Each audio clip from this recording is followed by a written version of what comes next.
Good evening. We're talking tonight on the subject of our tape groups.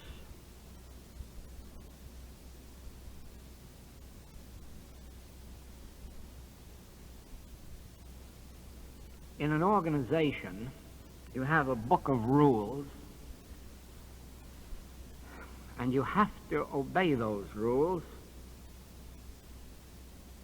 even if sometimes better results could be accomplished in some other way or by some other rule. But since there cannot be rules for this one and that one, there has to be one rule, and all must obey it. In our work, where we are not organized in that sense of living by rules, it is possible to have a minimum amount of rules and at the same time be flexible, so that there are occasions when the rules can be disobeyed. To illustrate this, I have always suggested that in the conduct of our tape groups, that it be opened with a meditation, closed with a meditation, and no discussions. That is a rule that if you break it, it will not mean that you are disobeying me. It will just mean that you have no interest in a successful activity, because it is an impossibility to have a discussion group in truth. As a matter of fact, it is impossible to discuss truth. Truth is a subject that does not lend itself to discussion. And the reason is this. Truth isn't human. It isn't something that is subject to your opinion or mine. It is not a subject on which you're entitled to an opinion any more than I am. Truth is, well, you may really say truth is God, or God is truth.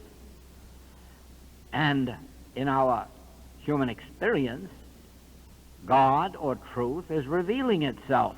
Now, as I sit in our classwork, some of you do not realize this, but there are times when messages come through me that I never knew until that moment when it came through. We had an experience of that kind last week when I was on the platform in Portland, and a whole new principle came through of which I've never heard before.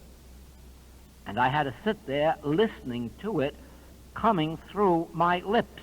And since then, several of us have witnessed wonderful fruitage from that message. And that message was not subject to discussion. It was not subject to your opinion or mine. If you had heard it, probably it would have sounded strange to you, and you'd love to have discussed it with me. Well, there's nothing to discuss, because I had nothing to do with it and no opinion about it. Truth coming through does not lend itself to discussion. There are many, many principles in the infinite way, and not one of them lend themselves to discussion. I myself would never discuss a single one of them with anyone. I state them. You take them or leave them. But I will have no discussion. The reason is that from the beginning of my work, the principles that have come through have proven practical, workable with me and with other students. And therefore, how can I accept any question about them? At one time, a publisher wanted to publish one of my books, and after having it read in his organization, said yes, they would love to publish it, and here are a couple of pages of corrections. My answer was, I welcome them. Just tell me how many healings this corrector is responsible for and how many years they've been practicing, so that I will know that their corrections are better than my writings. Do you not see that either the principles of the infinite way are correct, the truth itself has expressed itself, or not? If it has, you will know it by its works. If not, it will go out of existence very quickly. But I think you have all seen in this class here today, in the groups that have come to hear our teachers, just as we have witnessed last week in Seattle and Portland. After 17 years, not only that we have so many students here who have been with us from the beginning, but just think of all the additional hundreds that you have seen. And so, this message must stand not on what I think of it or what you think of it or what your hearers or students think of it, but on what it is. And therefore, if you permit a discussion on any of our tapes, you are permitting someone who has not had our years of healing work tell us that we haven't had those years of healing work. Therefore, I can prophesy. I won't forbid, but I can prophesy that those who have discussion groups will not be with us long. Those who permit discussions on this message will not be in the activity long. You know, truth is an impartation. It comes forth from the Spirit through the consciousness of an individual. And then it is received in your consciousness as a seed. If you keep it locked up in your consciousness, think about it, ponder it, meditate on it, that seed will spring forth into fruitage. Of course, if it isn't truth, it'll die stillborn. It is for this reason that many of you know that I have never permitted in any class anyone to ask a question from the floor. You may write a question and place it up here, and I will gladly answer it. But no question from out there. Why?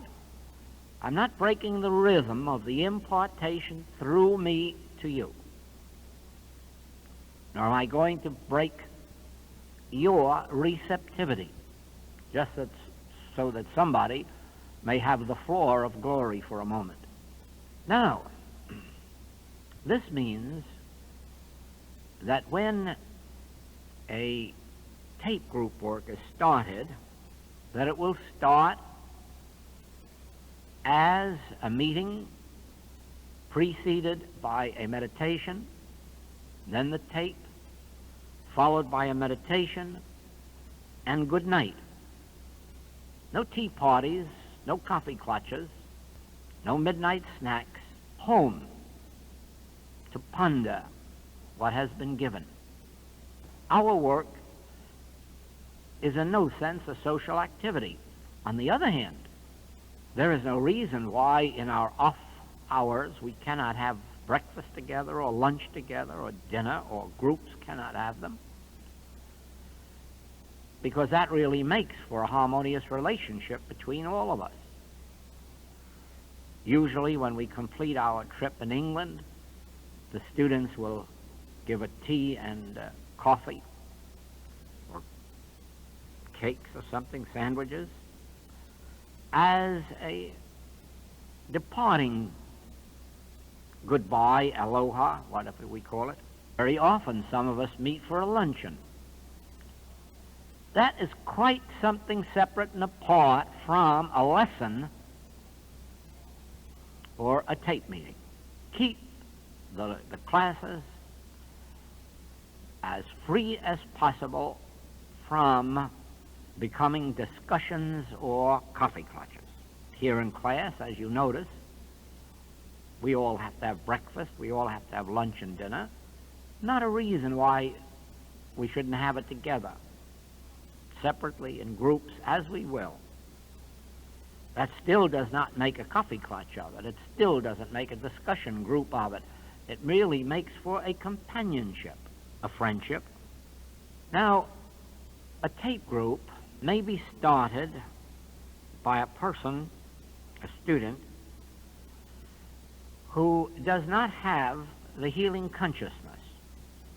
It very often happens that way, that someone will have a tape recorder in their home and will invite friends or other students to come and hear them without any relationship to healing activity, just for the hearing of the tapes. If the student conducting that tape group is seriously a student, eventually they will develop a healing consciousness. They will be hearing tapes, they will be reading the writings, maybe attending classes. Their consciousness will be so filled with truth that sooner or later somebody in their group will say, "Can't you give me help?" And you'll find it embarrassing to say, "No, I know all about this message, but I can't prove it. I can't demonstrate it." And so you'll find, as a rule, that as you continue with a tape group and you continue your studies, that a healing consciousness will develop. By this time, some of your group will ask about the monthly letter, and you will find it necessary to begin to teach the use of the letter. There are not too many people in the world who are actually students that can take that monthly letter and really know how to apply it to their daily living. They may read it and enjoy it. They may have an uplift from it. They may even have a healing from it. But they still do not grasp how to take these specific principles and work with them. And you'll notice in a year like this one, this entire year of 1964, the monthly letters are devoted to the healing ministry. By the end of this year, we'll have a complete textbook on infinite way healing. More specific, probably, than the infinite way itself, which merely states principles. Probably even more specific than the contemplative life, which I think is a wonderful textbook.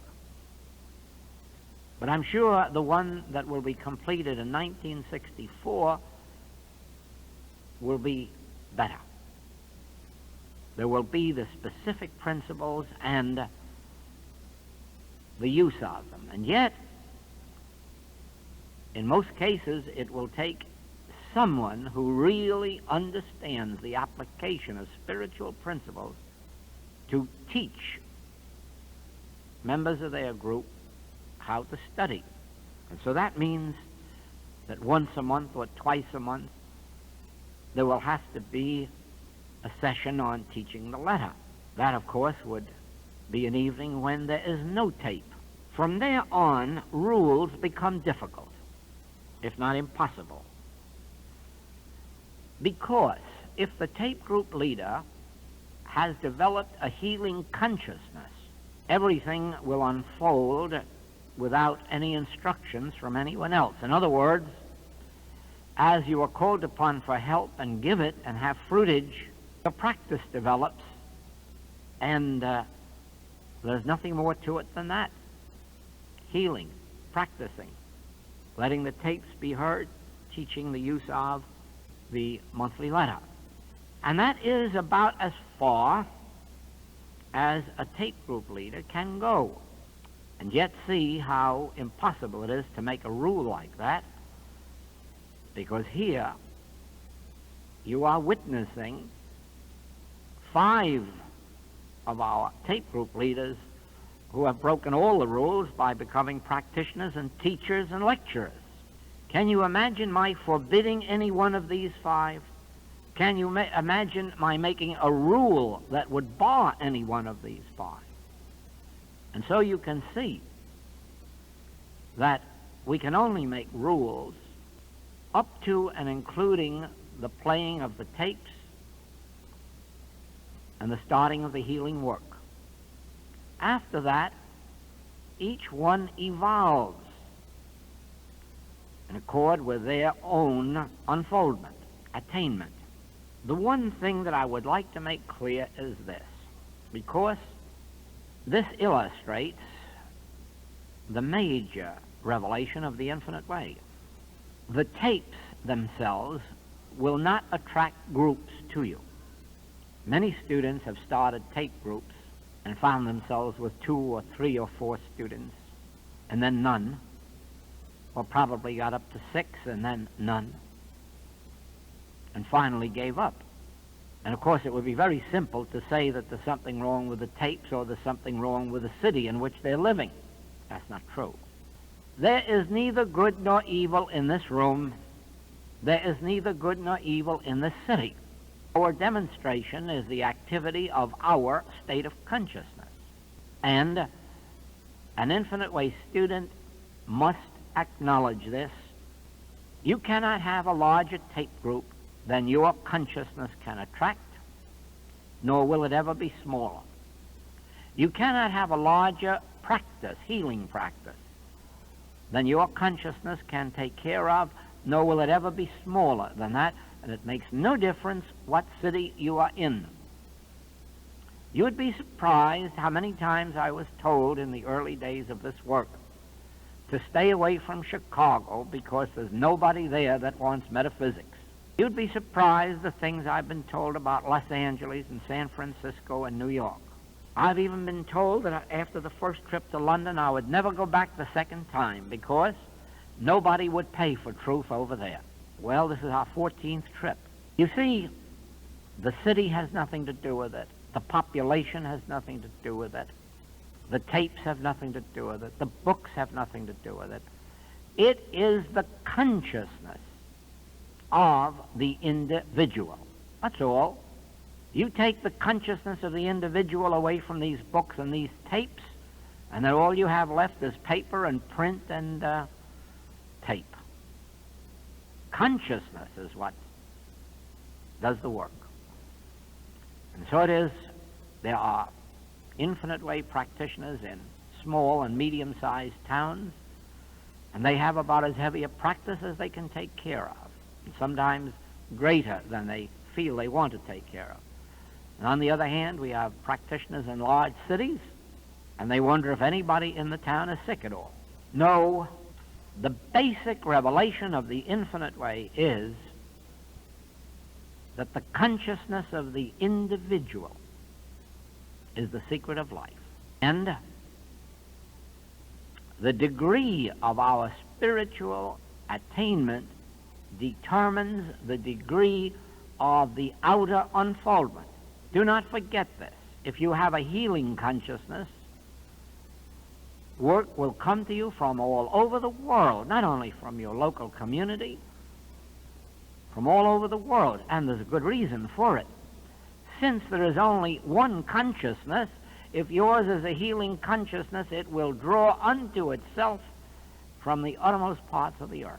If it isn't a healing consciousness, those seeking healing will pass you by. Therefore, our entire aim is the development of our own consciousness. That is why we have no right to be human do-gooders. We have no right to want to save the world. We have no right to want to help our fellow man. Our only right is the development of our spiritual consciousness. Because when we have attained that, we have become the light, and those in darkness will find us, and then we can be of help. No one can be of help spiritually until they have the Spirit. Who would try to be a philanthropist before they had money? You can't give away what you haven't got. And you cannot share the Spirit of God until the Spirit of God is upon you, and then you can begin to share it in the measure of your attainment.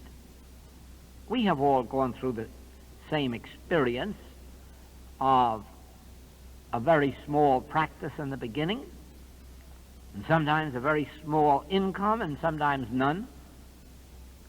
That is not a new experience for any of us who have had experience, but with study, meditation, with a dedication to the development of our consciousness, the practice grows, the student body grows, the income grows. All of the outer experience conforms to our state of consciousness. So it is that those who start tape groups and do not have the healing consciousness should be willing to serve those who come, regardless of how few, but should at the same time be preparing themselves for the higher attainments so that eventually they can start teaching the monthly lesson and then later go as much further as their consciousness will carry them. And be assured of this: no one can stop you. Be assured, if I made any rule that would in any wise stop the progress of any one of our teachers, they would go right on developing themselves, if not inside the infinite way, outside the infinite way, because you cannot control consciousness. You cannot make rules for consciousness. An individual will break out of any rule the moment their consciousness is prepared for it. But always remember, by their fruits ye shall know them. In other words, when we start evolving, it must be as the fruitage of our developed consciousness.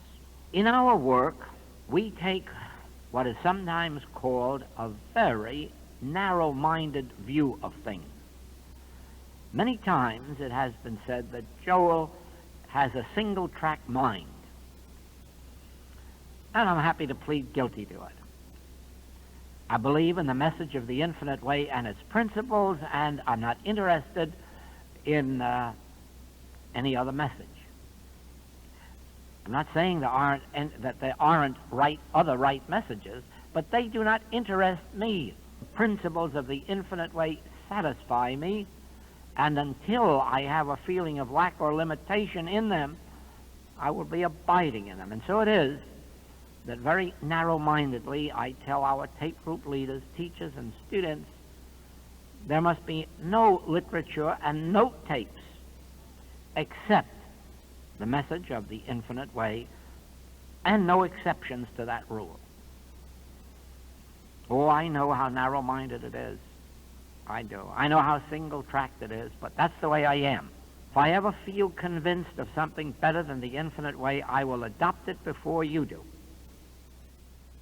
Let us then remember this. If students or patients come to us for infinite way healing or teaching, let us be very sure that that is all that we give them. If by any chance that doesn't meet the need for them, set them free to find any other help that will. But do not try yourself to combine two or three, or recommend two or three. In this way, and only in this way, the principles can be kept intact. There are many people who misunderstand the rule on this subject in the Christian Science movement and who criticize them. Criticism is not justifiable. The rule is that no Christian Science practitioner should use any other textbook in their healing work. That's an intelligent rule. And as long as that practitioner is practicing Christian Science, there are the principles plainly stated. And when they can no longer work fruitfully with that, they have the right to seek further. No one has the right to take from us the privilege of seeking further, for further light and further wisdom. But while we are seeking and searching, we should not bring to our patient or student anything other than that of the banner under which we are sailing.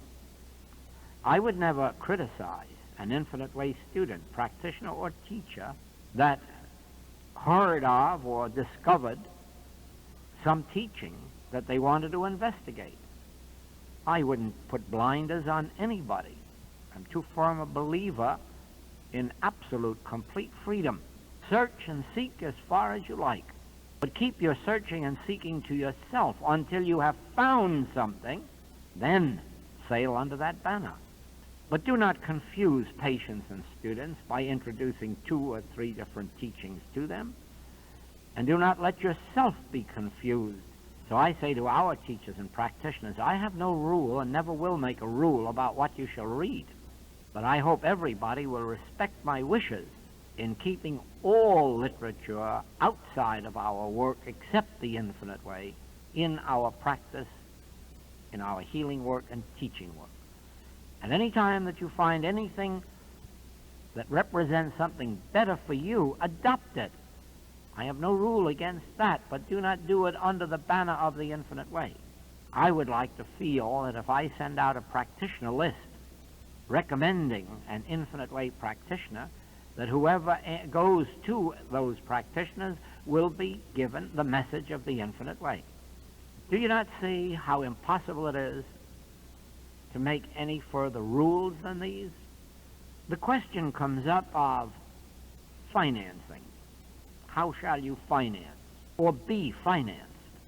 Well, this is such an individual experience that it is impossible to make a rule. Each one must determine that for themselves. In our work, conducting the message of the Infinite Way, we have at all times refused to allow any one or any group of individuals to finance the activities of the Infinite Way. We have been offered large sums of money, but what would it amount to? Come to a city and say, oh, we're not charging you anything. Just come to the class. And then instead of just you coming to the class, we would have a whole city of curiosity seekers or loaves and fishes seekers or healing seekers, and there'd be no such thing as specific, concrete work. And therefore, rather than be supported by a small group of rich people, we prefer to take our stand in the fact of I and the Father are one, and all that the Father hath is mine, and let it unfold. And then, when there must be a charge, as is necessary in teaching work, for that very reason of keeping the class down to serious students, then to make the charge that seems right under the circumstances. When our work began, our charge for a closed class was $25. As the expenses mounted, this had to be raised to $35 and then to $50. But if you notice, this week, we will have virtually a full class this week, if not more than a full class, and the price is $15. Why? There's no guarantee that the next one won't be 20 or the next one won't be 50, but I cannot have a rule. I have to work in accord with the present unfoldment. And it was very evident that there would be enough in this class, enough students in this class, so that it would have been ridiculous to charge a larger amount. Do you see what I am trying to say to you?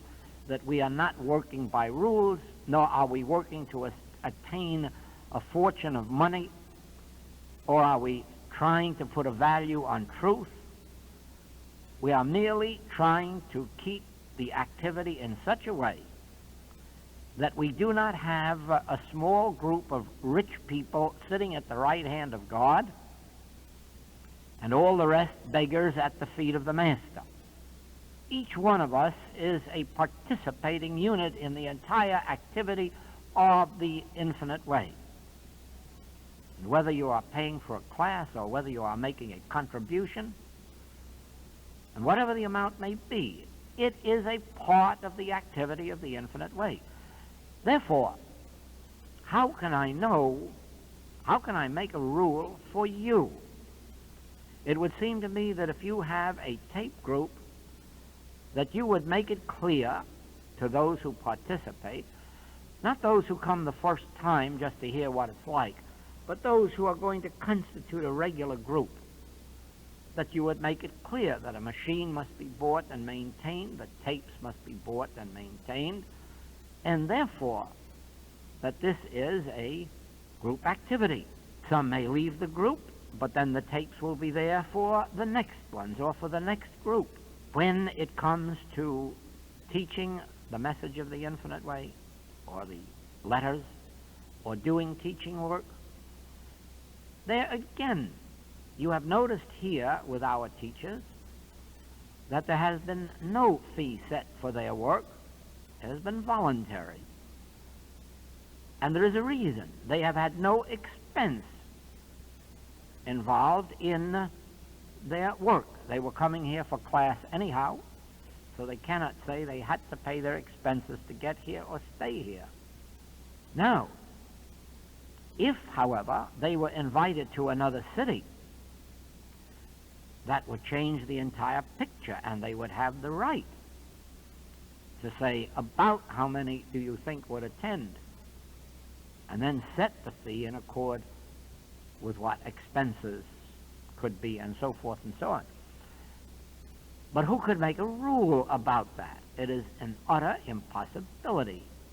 Each one will have to be guided by the spirit within them, and as long as they do not succumb to greed or avarice, the fees will be held to a moderate amount, and yet they will prove to be abundant. There are tapes that feature a great deal of meditation in them, which prove to be very satisfactory tapes, not only for the younger students, but occasionally for the older students to get back into an atmosphere of meditation. There are tapes containing specific principles of the infinite way, which means healing and living principles, and then there are tapes that have specific healing principles alone. In the catalog of tapes, you can find, by the titles, anything you wish, right up to mysticism. One thing that I urge on our students, which tape group leaders must urge on their students, is this. We are not going to get to heaven by somebody else's demonstration, nor are we going to get there in our spare time. And therefore, our tape group leaders should encourage the students to study the monthly letter, to read the writings, but not read them, actually study them, to attend meetings when the opportunity presents. You yourself have discovered that you have had to work pretty hard in study and meditation. You had to be very faithful in the attendance of classes and lectures to get to whatever state of consciousness you have attained. Now you know that. Nobody but you yourself knows what measure of dedication and devotion you have had to put into this message to arrive at where you are. Do you believe that anyone is going to do it in any other way or any easier way? And you know better. Therefore, if you have the real interest of the student at heart, the more you can make them realize the value of the study of the message in all of its forms. And certainly, as you know now, we have a wide variety of forms: the books, the tapes, the monthly letter, the parents and grandparents letter, the 17-week study course, the tape recording study course, the Bible study course. Well, now, lest someone may think that all of this is for my benefit and my enrichment, let me advise you to the contrary. I can assure you that whatever measure of prosperity comes my way comes through healing and teaching, and it has been that way from the beginning of my ministry. Whether more books or less books are sold will not change my status in life. Whether monthly letters are sold or not, or tapes, will not change my status. There is no commercial or mercenary attitude or action in the entire message of the infinite way. Those who know the amount that has been and is given without charge will know something about that. Therefore, you need never feel that because you are recommending books or letters or tapes, that you are being commercial, or that you are doing it for a commercial reason. You are doing it for one reason only. You know the price that you have paid in study and meditation, and you know that no one is going to get it for any less. What more can be said about tapes and tape groups? I don't know of anything. Because if you have a tape group in your home and it outgrows your home, you have to go to an office or an office building or a hotel building or a study center. That is something that no one can make a rule about. You have to follow the way your demonstration leads. You and the group with which you work have to determine how the meetings are conducted. You yourself have to know the measure of your understanding of the nature of supply. If you are looking to your patients or students for it, you are praying amiss, even though it undoubtedly may come from that direction. You have no right to outline that or expect it. It is for this reason that in 35 years of a healing ministry, I have never set a price on healing work. I've never sent out a bill or a statement. I've never requested a fee. And believe me that in the years when I had nothing but a practice, no teaching work and no writing, the Spirit did provide abundantly, with 12 baskets full left over, after I had the experience that revealed the secret of supply. Before that, I suffered lack just as much as anybody else has, and limitation.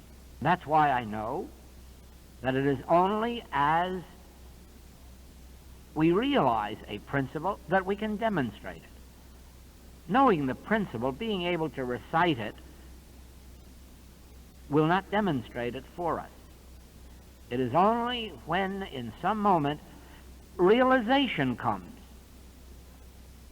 From that moment on, the realization of some specific principle or the realization of the actual presence, something specific must take place, after which we can say, no weapon that is formed against me shall prosper. Always then be willing to place the responsibility where it belongs, on your state of consciousness. Your state of consciousness determines the outward picture. And if the outward picture is not yet harmonious or fulfilled, just remember that there is only one remedy: the further development of your consciousness, the attainment of a greater awareness of this indwelling spirit. There is the point that many metaphysicians, those trained in metaphysics, are apt to overlook. They are apt to believe that because they know the statements of truth, that is it. And then later they find that is far from it. It is not knowing the statements of truth. It is the attainment of the actual consciousness of truth. This determines the nature of the outer demonstration. It is much like saying God with us and going out into battle and finding God isn't there at all. We're shot. Reciting God with us, reciting omnipresence, reciting omnipotence, doesn't make it so, doesn't bring the experience to us. There must be the God experience. There must be the actual experience of the Christ. There must be the dawning in consciousness of the Spirit of God, the touch of God, the finger of God, the realization of God. It must be an experience before it can be lived. Otherwise, we're living on the husks of words, statements, preachings, all of which is valueless. In our work, the measure of our success is the healing ministry. I'm speaking now of our work as teachers and practitioners, tape group leaders. The healing ministry. If someone comes to us to hear truth and we voice it, and then they say, give me help, and we can't, it's too bad. It is too bad. It should not happen. We should be willing to stay in this city until we are endowed from on high. Then go out in the Spirit of the Lord. Then go out under the grace of God, because then you can say, there is no law. Moses gave us the law. Christ Jesus did away with it. He took away 9 out of the 10 commandments. What need have we of law, and what fear have we of law when we are under grace? And we are not under grace by reading books or hearing tapes or going to classes. Books, tapes, classes are the tools with which we work until we arrive at the consciousness of grace. Once we have attained the grace, we are no longer under the law. There's no law of limitation. There is no lack, no limitation. There's no law to operate on us or in us or through us, because we have risen above the law into grace. Not wholly. None of us has fully attained. But in proportion as the Spirit of God is upon us, do we come more and more under grace, and this means less and less under law. Now, you have witnessed that in your experience, that we are certainly freer of the sins of the world and the diseases of the world and the false appetites of the world than the world itself. Nobody has made a rule for us that we shouldn't smoke or shouldn't drink. But I wonder if you know how few there would be in our entire class here today who ever think of smoking or drinking. How few? Why? It's not a sin in our human life, but we're not under the law of that desire. Grace has freed us. So it is. You know as well as I do how much less your doctor bills and hospital bills and medicine bills have been since you have come under grace. And then you have found later that even your practitioner bills grew less. Because as you continue in the study and meditation and more of the Spirit takes over, you are less and less under the influence of this world. And it is for this reason that we witness so many thousands of families free of the problems of juvenile delinquency, free of the problems of alcoholism. Have you ever met an alcoholic in the infinite way? Or a drug addict? I don't think so. How many problems of juvenile delinquency have you come across in your entire infinite way experience? This is not because God has chosen us to be freer than other people. It is because in proportion as the Spirit of God is upon us, we have found our freedom. And it isn't a freedom from anything. It is a freedom in Spirit, a freedom in grace. under grace. We have no patent on it. It is true of everyone that has been touched by the Spirit of God. It is not a phenomenon of the infinite way. It is a phenomenon of the spiritual universe. And all who live under spiritual teachings. Be guided by the Spirit. And then some of you will say, how do we know when it is the Spirit? And my answer is the fruitage. If you are having fruitage of a spiritual nature, of a constructive nature, of a positive nature, you're being guided. If the fruitage isn't there, you have right to question it. And the answer to that is study more, meditate more, go deeper and deeper into consciousness. And so just for a final word, with the advent of the infinite way, for the first time in the known history of the world, we are delving into the realm of consciousness. It has never before been done so far as we have any written record. We are delving into consciousness. And we are bringing forth the secrets that are buried there. Secrets that were known in Egypt in the time of the wisdom schools.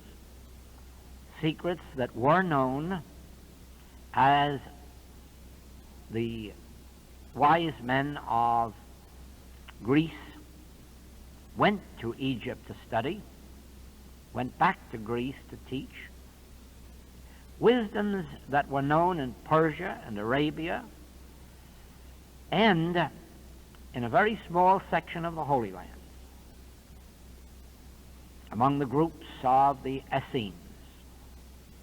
Here these wisdoms were known, and they were studied, they were practiced by the small groups that constituted the wisdom schools, but this never reached the public. So far as is known, there has been no attempt in the last 1700 years to bring forth the fruits of consciousness. The mind has been studied and is being studied, but because neither the psychologists nor the psychiatrists know the primal secret of mind, they are not getting their answers. Therefore, at the present time, psychiatry and psychology is a failure. Someday it will be a great success. And that will be when they discover the primal secret. Because of our delving into consciousness, we know that secret. Because we are delving into consciousness, it is like being up 100,000 feet in the air and being able to look down and then study the clouds or the air or the atmosphere. From the heights, you can look down and learn. You cannot look up. That is why Darwin made the blunder that will forever brand his work as a failure with all of his good intents. You cannot measure a man from his body back to the seed and discover the secret of man, nor can you study the seed and carry it forward to the man and learn the secret of man, because the secret of man is in the invisible that formed the seed and then the man. And unless you can get back into the invisible, there is no way to know man.